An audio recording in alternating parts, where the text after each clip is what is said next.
ఓం శ్రీ సాయిరామ్. సాయి గురుకులం కార్యక్రమానికి స్వాగతం. బాబాను ఆశ్రయించినటువంటి స్త్రీమూర్తులు బాబా పట్ల ఎంత గొప్ప అవగాహన కలిగి ఉండేటువంటి వారంటే, మనము బాయిజామా నుంచి తీసుకుందాం. బాయిజామా ఆ రోజు బాబాలో ఉన్నటువంటి పరమాత్మతత్వాన్ని గుర్తించినటువంటి తొలి స్త్రీమూర్తి మాత్రమే కాదు, ఆ రోజు మహల్సాపతి లాంటి వాళ్ళు, అప్పాకోతే లాంటి వాళ్ళు, కాశీరామ్ షింపి లాంటి వాళ్ళు అందరి మహాత్ములను గౌరవించినట్టే బాబాను గౌరవించారు. కానీ సేవ విషయంలో బాబాలో ఉన్నటువంటి పరమాత్మని గుర్తించడంలో మొట్టమొదటిసారి సఫలమైనటువంటి వారు బాయిజామా. అందుకనే భగవంతునికి నివేదించకుండా తను ఒక్క ముద్దైనా ముట్టేటువంటిది కాదు. అందువల్ల బాబా తత్వాన్ని మొదటగా ఆకలింపు చేసుకున్నటువంటి వారు స్త్రీలే. బాబా యొక్క మహత్తు పెరిగిన తర్వాత అనేక మంది వచ్చారు. తమ జీవితాలను సార్థకతం చేసుకోవడానికి బాబా చరణాల వద్ద ఉండిపోవాలని చెప్పి కాకాసాహెబ్ లాంటి వాళ్ళు, నానాసాహెబ్ లాంటి వాళ్ళు, తాత్యా సాహెబ్ నూల్కర్ లాంటి వాళ్ళు అనేక మంది వచ్చారు. కానీ బాబాలో ఉన్నటువంటి ఆంతరంగిక శక్తిని, వారి యొక్క అస్తిత్వాన్ని ఎక్కువగా ఆ రోజు స్త్రీమూర్తులే పట్టుకోగలిగారు. వారి అవగాహన ఎంత అద్భుతంగా ఉండేదంటే, శ్రీమతి తారాబాయి తడ్కర్, వీరిని శ్రీమతి మేనేజర్ అని కూడా అంటారు. ఆవిడ బాబాను దర్శించుకున్నప్పుడు ఆమెకు కలిగినటువంటి అనుభూతులు ఆమె అనుభవాల్లో చెప్తారు. నిజంగా ఆవిడ చెప్పినటువంటి ఒక 5 విషయాలను కనుక మనందరము కూడా గమనంలోకి పెట్టుకుంటే, ఆ రోజు బాబాను స్త్రీమూర్తులు ఎంత అద్భుతంగా అవగాహన చేసుకున్నారనేటువంటిది అర్థమవుతుంది. ఆవిడ యొక్క కుమార్తె 15 నెలల వయసున్నప్పుడు విపరీతమైనటువంటి జబ్బు చేస్తుంది. ఆ బిడ్డ జబ్బుతో బాధపడుతుంటే తల్లిగా తను చూడలేకపోతుంది. అనేక మంది చోట్ల వైద్యం చేయిస్తుంది. భూత వైద్యాలు అయిపోతాయి, అలోపతి వైద్యం అయిపోతుంది, అన్ని వైద్యాలు అయిపోతాయి, ఎక్కడా కూడా నయం కాలేదు. ఒకసారి వారి భర్త యొక్క సోదరుడు షిరిడీ వెళ్ళి వస్తూ వారింటికి వచ్చి చెప్తారు, మీ పాప ఆరోగ్యం బాగుపడాలంటే ఒకసారి పాపను తీసుకొని షిరిడీకి వెళ్ళండి, ఖచ్చితంగా పాపకు మేలు జరుగుతుంది అని చెప్తారు. అతని మాట మీద విశ్వాసంతో శ్రీమతి మేనేజర్ షిరిడీకి బయలుదేరుతుంది. వెళ్ళి బాబా వద్ద తన బిడ్డను ఉంచి బాబా వైపు తీక్షణంగా చూస్తుంది. ఆవిడ బాబా నయనాలనే చూస్తూ ఉంటే ఆ నయనాలు ఎంతగానో ఆకర్షించాయి. కానీ ఎక్కువసేపు తను బాబా నయనాల్లోకి తన నయనాలను పెట్టి చూడలేకపోతుంది. ఆవిడ అంటారు, బాబా నయనాలు ఎంత శక్తివంతమైనటువంటివంటే, వారి యొక్క దృష్టి మన పైన పడిందనుకోండి, మన శరీరంలో ఉన్నటువంటి అణువణువును కూడా ఆ దృష్టి స్పృశిస్తుంది. మన అణువణువులో మనం దాచుకున్నటువంటి అనేక రహస్యాలను కూడా వారి దృష్టి చేత వారు మనకు విప్పి చెప్పగలుగుతారు. కేవలం వారు దృష్టి చేతనే మన అణువణువులో ఏముంది అనేటువంటి దాన్ని తెలుసుకుంటారు. అంత శక్తివంతమైనటువంటి బాబా నయనాలు. అంతేకాదు, వారి నయనాల్లోకి మనము సూటిగా ఒక్క క్షణము కూడా చూడలేము. ఎందుకంటే వాటి యొక్క శక్తిని, ఆ తేజస్సును మన నయనాలు భరించలేవు. అంత శక్తివంతమైనటువంటిది బాబా యొక్క నయనాలు, వారి చూపు అని చెప్పి చెప్తుంది. అంతే కదా, బాబా యొక్క నయనాలను మనం చూస్తూ ఉంటే దాంట్లో అద్భుతమైనటువంటి కరుణ కనిపిస్తూ ఉంటుంది. మన పట్ల ఆప్యాయత, అనురాగం వారి నయనాల్లో కనిపిస్తూ ఉంటుంది. మీరు బాబా నయనాల్లోకి క్లోజ్గా వెళ్ళి చూడండి, ఖచ్చితంగా అందులో ఒక కరుణ రసం మనకు కనిపిస్తూ ఉంటుంది. నా వాడు వచ్చాడు, నా వాడితో నేను మాట్లాడుతున్నానని చెప్పి అందరూ సాధారణంగా అంటూ ఉంటారు కదా, చూసావా నయనాలతో మాట్లాడుతున్నాడు, వీడు కళ్ళతో మాట్లాడుతున్నాడు, వీడి హావభావాలు కళ్ళల్లోనే పలికిస్తున్నాడు అంటారు కదా. బాబా యొక్క పలుకులన్నీ కూడా బాబా హావభావాల్లోనే ఉంటాయి. నయనాలతోటే వారు పలకరించేటువంటి వారు. ఒకసారి బాబా దృష్టిలో పడ్డామా, జీవితం అంతా కూడా ఆయన మనల్ని పరిశీలిస్తూ ఉంటారు. ఇది శ్రీమతి మేనేజర్ యొక్క అనుభవం. బాబా తొలి దర్శనంలో ఆమె 5 విషయాలను అవగాహన చేసుకుంది. ఒకటేమిటంటే, బాబా సర్వంతర్యామి అని అంటారు కదా, వారు కేవలము మన హృదయంలో మాత్రమే ఉండరు. మన హృదయంలో, బయట, అణువణువున, మన అంతరంగంలో అణువణువున కూడా ఆయన్నే ఉంటారు. ఈ విషయాన్ని ఎప్పుడూ కూడా మనము గమనంలో పెట్టుకోవాలి. ఆయన ఒక చోటికి పరిమితమైనటువంటి వారు కాదు. వారు కేవలం షిరిడీకో లేకపోతే ఆ 3.5 మూరల దేహానికో పరిమితమైనటువంటి వారు కాదు. అంతేకాదు, వారు కేవలం హృదయవాసి మాత్రమే కాదు, మన శరీరంలో ఉన్నటువంటి అణువణువులో కూడా వారే ఉంటారనేటువంటి విషయము వారి దర్శనంతో నాకు అవగాహనకు వచ్చిందని చెప్తారు. మరొక అద్భుతమైనటువంటి విషయం ఏమిటంటే, బాబాను ఒకసారి దర్శించుకున్న తర్వాత, వారి ప్రేమలో పడ్డ తర్వాత మనం ఏమి చెయ్యాలి అనేటువంటి ఆలోచన ఇంకా ఉండకూడదు. వారికి సర్వస్వ శరణాగతి చేయడం తప్ప మరొక పనే మనం ఏదీ చేయలేం. అంతకు మించినటువంటి పని, అంతకు మించినటువంటి పూజ, అంతకు మించినటువంటిది ఇంకేమీ లేదనేటువంటిది శ్రీమతి మేనేజర్ యొక్క భావన. అందుకనే ఆవిడ తొలి దర్శనంతో బాబాకు సర్వస్వ శరణాగతి చేసింది. ఇంతకు మించినటువంటిది ఇంకా నేనేమి చేయలేను బాబా, నా వల్ల అయ్యేటువంటిది ఇదొకటే, ఆ సర్వస్వ శరణాగతి చేయడానికి కావలసినటువంటి శక్తిని కూడా మీరే ప్రసాదించాలి అని చెప్పి బాబాను ప్రాధేయపడింది. ఇది మనందరం కూడా గుర్తుపెట్టుకోవాల్సింది. బాబాను చేరిన తర్వాత ఏమి చేస్తాము, ఆ సేవ చేస్తాం, ఈ సేవ చేస్తాం, వీటికంటే ప్రధానమైనటువంటిది సర్వస్వ శరణాగతి చేయడం తప్ప ఇంకా మనం ఏమీ చేయలేం బాబా దగ్గరికి చేరుకున్న తర్వాత. ఆవిడ తన జీవితంలో గమనించినటువంటిది ఏమిటంటే, జీవితంలో ప్రతి చిన్న విషయంలో అడుగడుగునా కూడా బాబా మన వెంట ఉంటాడు. మన వెంట నడుస్తూ మనం ఎక్కడైనా సరే తప్పుదారిలో ప్రయాణిస్తూ ఉంటే, మనకేదైనా ఆపద వస్తుంటే, చిన్న చిన్న విషయాల్లో కూడా ఆయన అప్రమత్తంగా ఉండి మనల్ని రక్షిస్తూ ఉంటారు.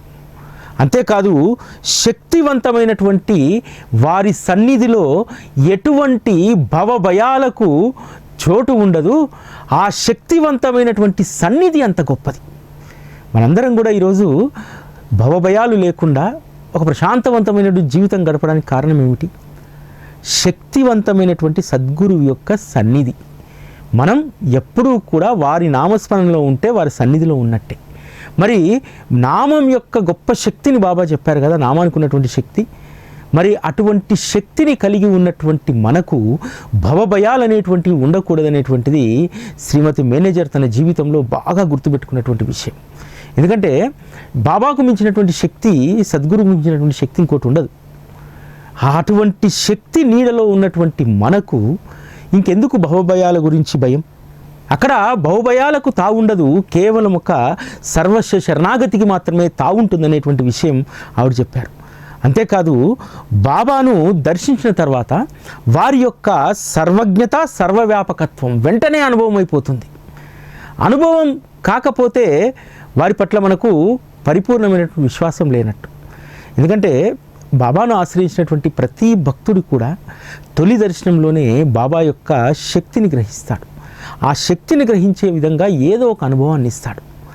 బాబా సర్వవ్యాపకత్వాన్ని మొదట భక్తునికి అనుభవింపజేస్తాడు. శ్రీమతి మేనేజర్కి కూడా తొలి అనుభవం అదే. బాబాను దర్శించుకోవడానికి షిరిడీకి వెళ్ళినప్పుడు ఒకరోజు సాయంత్రం పొద్దుపోయే వరకు ద్వారకామయిలో కూర్చుని ఉంటారు. తర్వాత తన బసకు వెళ్తూ ఉంటే ఆ రోజు షిరిడీలో వీధి దీపాలు కానీ, పరిశుభ్రత కానీ అంతా ఇక్కడ చెత్త అక్కడ పేరుకుపోయి ఉండేటువంటిది. ఆవిడ వెళ్తూ ఉన్నప్పుడు కొంత మనసులో భయాందోళన కలుగుతుంది. వెంటనే బాబా నామస్మరణ చేస్తూ తను చేరుకోవాల్సినటువంటి బసకు వెళ్తూ ఉంటుంది. ఎందుకో తెలియదు, కొద్ది దూరం వెళ్ళిన తర్వాత అడుగు ముందుకు పడలేదు. తనంతట తాను ఆగిపోయింది, ఎవరో నిలిపేసినట్టు. అసలు ఎందుకు తను ఆగిపోయాను? తను వేగంగా వెళ్ళి బసకు చేరుకోవాలి కదా, అసలే చీకటి కదా. అలా ఆగిపోయి అడుగు ముందుకు పడట్లేదు. వెంటనే ఒకతను దీపపు కందిలు పట్టుకొని వస్తాడు.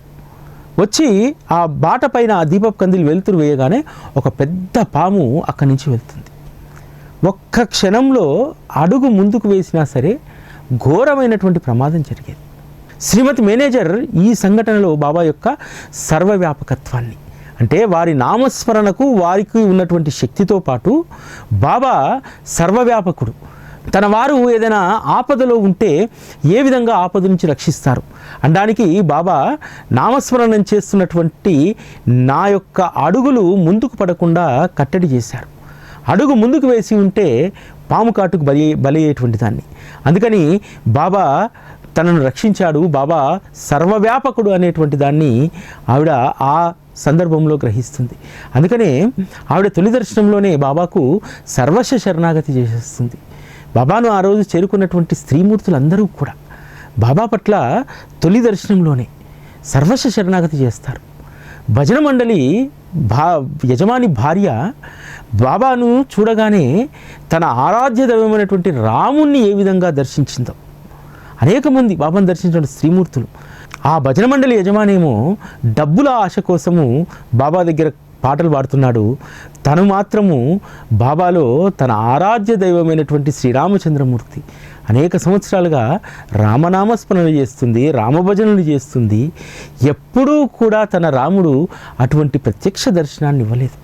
కానీ ద్వారకామయిలో కూర్చొని భజన చేస్తున్నప్పుడు బాబా స్థానంలో శ్రీరామచంద్రమూర్తి ఆమెకు దర్శనం ఇచ్చాడు.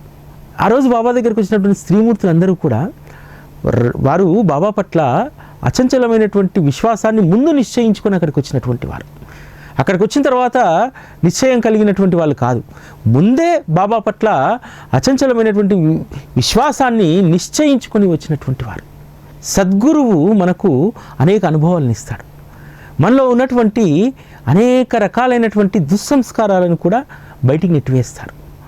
బాబా శ్రీమతి మేనేజర్కి ఇచ్చినటువంటి ఒక అనుభవం ఎంత అద్భుతమైందంటే, ఒకరోజు ద్వారకామయిలో భక్తులందరూ కూర్చొని ఉండగా శ్రీమతి సదాశివ్ తర్కడ్ కూడా అక్కడే కూర్చొని ఉంటారు. ఒక కుష్టు వ్యాధిగ్రస్తుడు ద్వారకామయి మెట్లు ఎక్కడానికి నానా యాతన పడుతూ ఉంటాడు. ఆయన మెట్లు ఎక్కుతున్నటువంటి సందర్భంలోనే విపరీతమైనటువంటి దుర్గంధం వ్యాపించిపోతుంది ద్వారకామయి అంతా కూడా. అందరూ కూడా ముక్కులు మూసుకొని కూర్చుంటాడు. ఎట్లో గట్ల పైకొచ్చి బాబా పాదాల పైన ఒక క్షణం పాటు తన శిరస్సు నుంచి తర్వాత వెళ్ళిపోతూ ఉంటారు. అతని చేతిలో ఒక ముతక గుడ్డలో ఏదో కట్టి ఉంటుంది.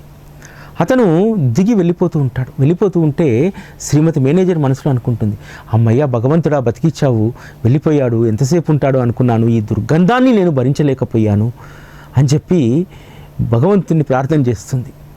మరి ఎవరి మనసులో ఏముందో బాబాకు తెలుసు కదా. బాబా ఏం చేస్తాడు, మరలా ద్వారకామయిలో ఉన్నటువంటి ఒక వ్యక్తిని కిందికి పంపించి మరలా ఒకసారి ఆ కుష్ఠవ్యాధిగ్రస్తుని పైకి తీసుకురానంటారు. పైకి తీసుకొచ్చిన తర్వాత అతని చేతిలో ఉన్నటువంటి మూటలో ఏముంది అని చెప్పి బాబా అడుగుతారు. అతడు చాలా సిగ్గుపడుతూ ఆ మూటను విప్పి బాబా ముందు పెడతాడు. అందులో 4 కోవా బిళ్ళలు ఉన్నాయి. బాబా అడుగుతాడు, ఎందుకు వీటిని ఇవ్వకుండా నువ్వు వెనుదిరిగి వెళ్ళిపోయావు అని అంటే, బాబా అవి ఒక కుష్టివాడు తెచ్చినటువంటి దాన్ని మీరు తింటారా అని అంటే, నేనెందుకు తినను, నాతో పాటు అందరూ తింటారు అని అంటాడు. ఆ మూట విప్పి బాబా ముందు పెట్టగానే మొదటి కోవా బిళ్ళ తీసుకొని శ్రీమతి మేనేజర్కి ఇస్తాడు. ఒక కోవా బిళ్ళను తను తీసుకుంటాడు. శ్రీమతి మేనేజర్ గుప్పిట్లో పట్టుకొని కూర్చుంటుంది. బాబా సైగ చేస్తాడు తిను అని చెప్పి. ఆమె పరిస్థితి చాలా దారుణంగా మారిపోతుంది. అసలు ఆ కుష్టివాడి యొక్క దుర్గంధాన్నే భరించలేనటువంటి ఆవిడ ఆ కుష్టి వ్యాధిగ్రస్తుడు తెచ్చినటువంటి దానిని ఎలా తింటుంది? కానీ బాబా ఆజ్ఞ తప్పదు. తను ఆ కోవా బిళ్ళను నోటి దగ్గరికి తీసుకోగానే సుగంధం వ్యాపించిపోతుంది. వెంటనే దాన్ని లోపలేసేసుకుంటుంది. బాబా శ్రీమతి మేనేజర్ వైపు చూస్తాడు. ఆవిడ తలదించుకొని బాబాకు క్షమాపణ చెప్తుంది. ఇక్కడ ఆవిడకు బాబా నేర్పించినటువంటి పాఠం సమానత్వం, జాలి, మనకంటే దీనస్థితిలో ఉన్నటువంటి వారి పట్ల చూపించాల్సినటువంటి దయాగుణం. దానిని గమనించినటువంటి శ్రీమతి మేనేజర్ ఎప్పుడూ కూడా ఎవ్వరిని ఈసడించుకునేటువంటిది కాదు. ఎవరైనా సరే బ్రతకలేనటువంటి వాళ్ళు, నడవలేనటువంటి వారు, రోగగ్రస్తులైనటువంటి వాళ్లకు తను సేవ చేయడం ప్రారంభించింది. అంటే ఎంత షార్ప్గా బాబా యొక్క అభిమతాన్ని పట్టుకోగలిగిందో చూడండి శ్రీమతి మేనేజర్. అందుకనే ఎప్పుడు చెప్తూ ఉంటాను, బాబా మార్గంలో స్త్రీమూర్తులు తొందరగా బాబా యొక్క తత్వాన్ని పట్టుకోగలుగుతారు, వారే ఆచరణలో పెట్టగలుగుతారు ఎక్కువ శాతం. శ్రీమతి మేనేజర్ బాబా చెప్పినటువంటి దాన్ని పట్టుకోగలిగింది. దయాగుణం కలిగి ఉండాలి, జాలి కలిగి ఉండాలి, ఎవరైతే నిస్సహాయులు ఉన్నారో వారి పట్ల మనకు దయాగుణం ఉండాలనేటువంటి దాన్ని తన జీవిత పర్యంతం దాన్ని అమల్లో పెట్టారు. తర్వాత ఆవిడ బాబాను ఎంత గొప్పగా అర్థం చేసుకుందంటే, ఆవిడ చెప్తుంది తన అనుభవాల్లో, నేను అనేక మంది మహాత్ములను దర్శించాను, వారు ఎప్పుడూ కూడా సమాధి స్థితిలోనే ఉండేటువంటి వారు. ఆ సమాధి స్థితిలో ఉన్నటువంటి వారు ఎప్పుడు బాహ్య స్థితిలోకి వస్తారో తెలియదు, ఎప్పుడు భక్తులను అనుగ్రహిస్తారో తెలియదు. కానీ బాబా పద్ధతి చాలా విలక్షణమైనటువంటిది.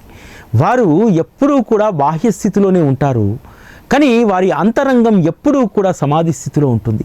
వారు ఏకకాలంలో బాహ్య స్థితి, సమాధి స్థితి కలిగి ఉంటారు. భక్తులను కేవలం దృష్టి చేత వారి యొక్క భవిష్యత్ వర్తమానాలను వారు చెప్పగలుగుతారు. కానీ ఇతర సాధువులు మన యొక్క భవిష్యత్ వర్తమానాన్ని చెప్పడానికి వారు మనల్ని అనేక పర్యాయాలు అనేక ప్రశ్నలు అడుగుతూ ఉంటారు. మన అంతరంగాన్ని చదవడానికి ప్రయత్నం చేస్తూ ఉంటారు. కానీ బాబాకు అవేవీ అవసరం లేదు.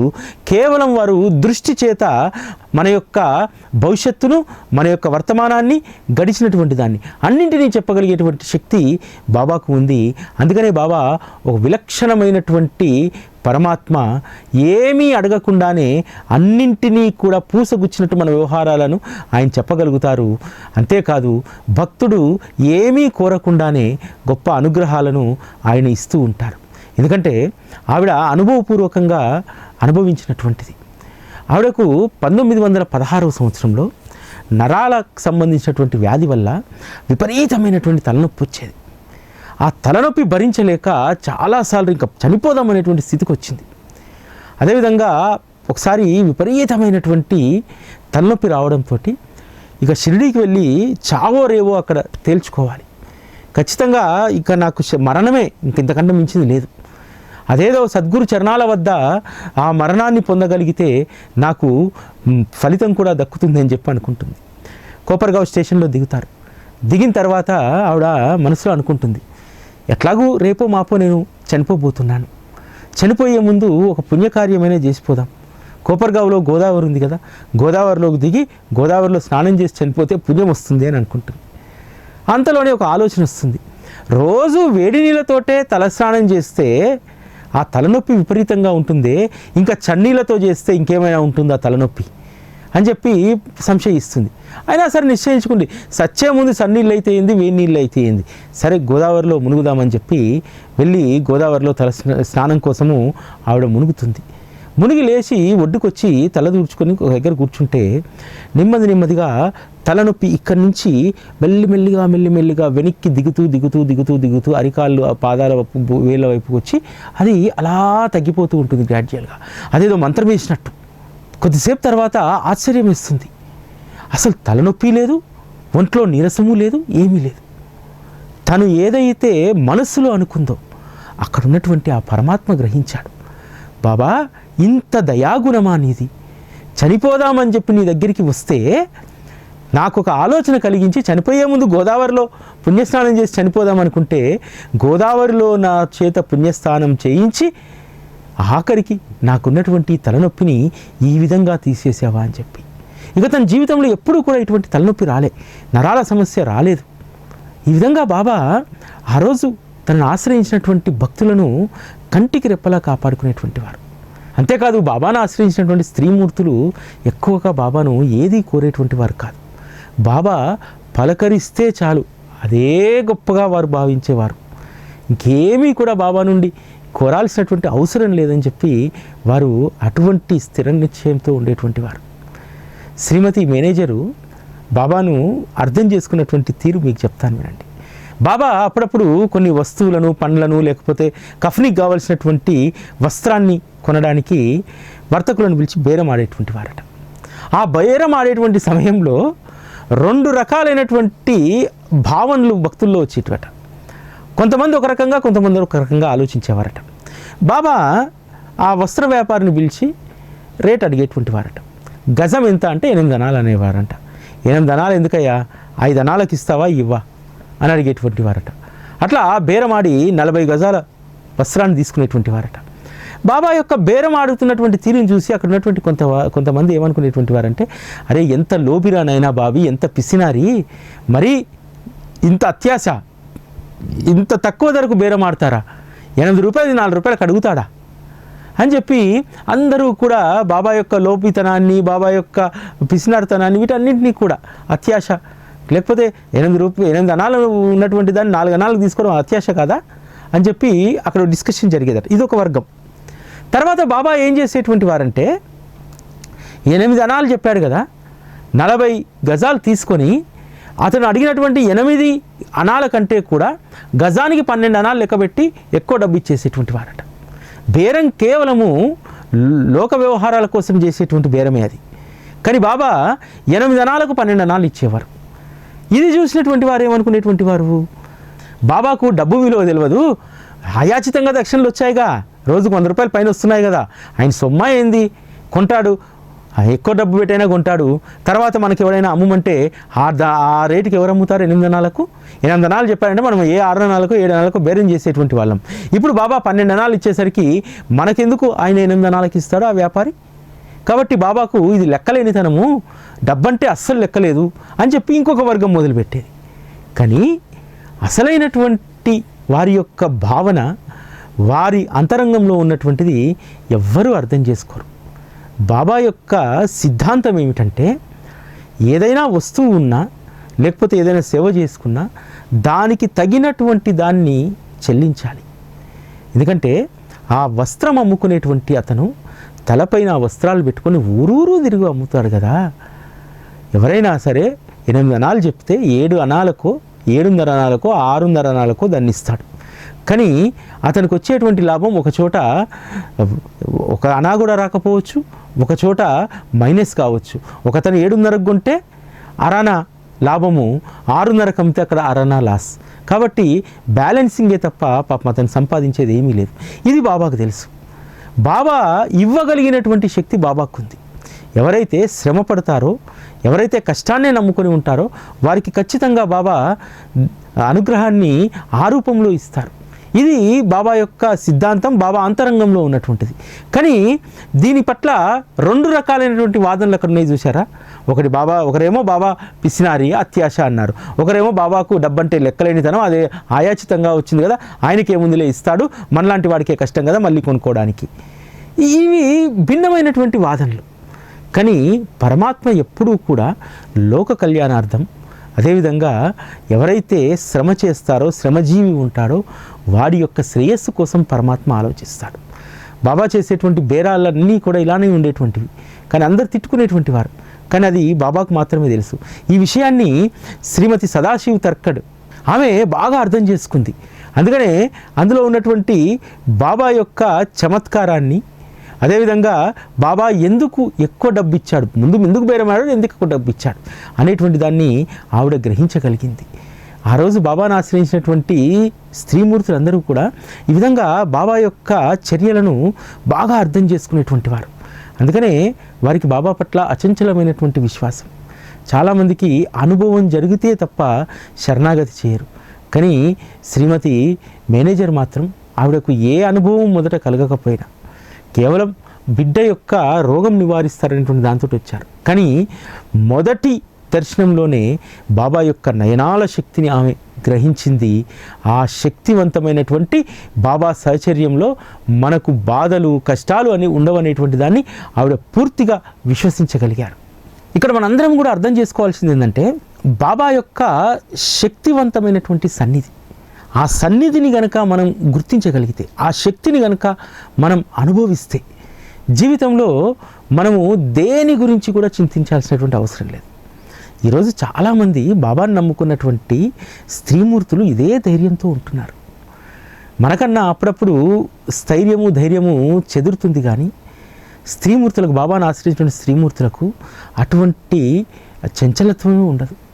చంచలత్వం లేనటువంటి భక్తి చాలామంది స్త్రీమూర్తుల్లో ఉంటుంది. దానికి అనేక నిదర్శనాలు ఉన్నాయి. బెంగళూరులో ఒక ఆవిడ భర్త ప్రమాదవశాత్తు మరణిస్తాడు. మరణిస్తే ఆవిడ ఏమాత్రం కూడా భగవంతుని కానీ విధిని కానీ ఎవరిని నిందించలేదు. తను కేవలం 3 రోజుల్లోనే దాంట్లో నుంచి బయటకు వచ్చేసి యథాప్రకారం దగ్గరలో ఉన్నటువంటి బాబా మందిరానికి వెళ్ళి బాబానే తీక్షణంగా చూస్తూ ఉండేది. గతంలోకి ఇప్పటికీ ఆమె హావభావాల్లో, బాబా పట్ల ఆమె చూసేటువంటి చూపులో, ఆమె మోములో ప్రకాశం కానీ ఆనందం కానీ ఏమీ దక్కలేదు.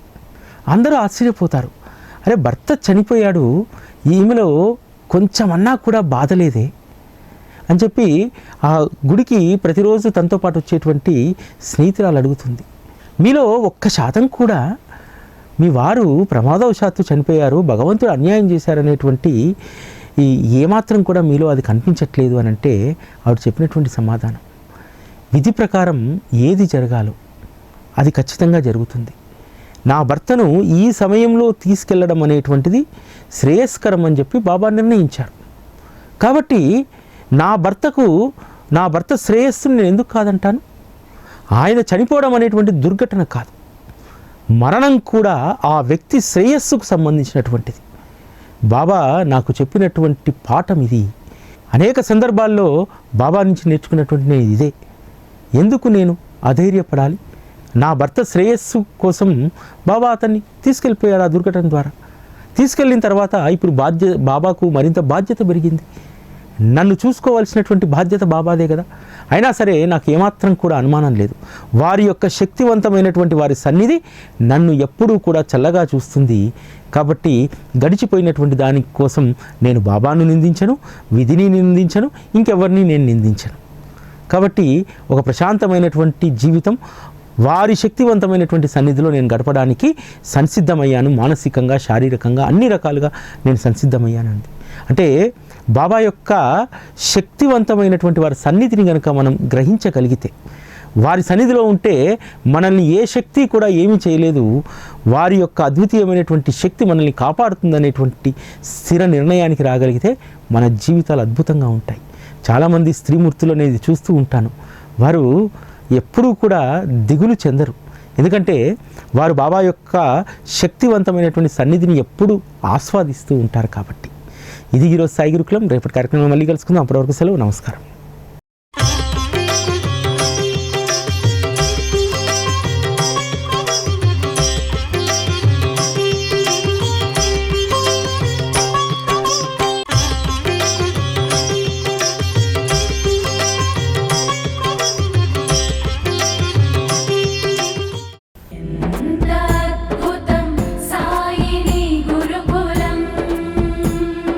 శిక్షణే తప్ప శిక్షలు లేని శరణాగతి సౌదం.